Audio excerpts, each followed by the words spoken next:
What if the most dangerous moment in our lives isn't actually when we fail, but it's when we succeed and we get what we want? Now, it sounds a little counterintuitive because most people are afraid of failure. And that's because when we fail, we often experience some uncomfortable feelings, and people don't like to feel that. But what people don't realize, and the Eastern traditions did know this as well, because they talk about the endless loops of desire. Um, when we get what we want, then if we're not conscious about what was driving that, we're just going to keep repeating the cycle. We might get satisfied for a moment, but then we'll want something else and we'll keep going.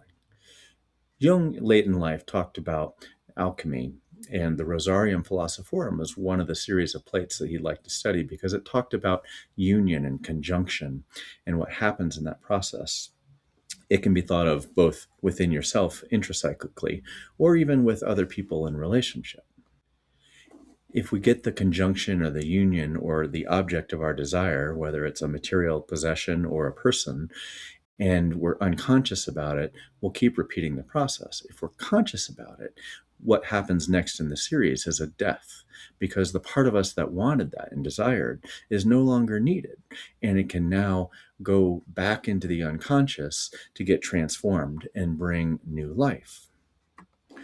But again, the key is consciousness and also the willingness to experience some of the uncomfortable feelings of the loss and the grief and the death process that happens psychologically.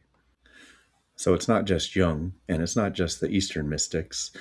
It's Oscar Wilde, too, had a famous quote. He said, "There's only two tragedies in life. One is not getting what one wants, and the other is actually getting it." So when you find yourself in this position, instead of focusing so much on the external, your objects of your desire, ask, what's fueling this desire? And whether I get it or I fail at it, being willing to grieve the loss of that. What is it in me that's ready to die? And what is it that might get reborn in the process? So, like and subscribe for more.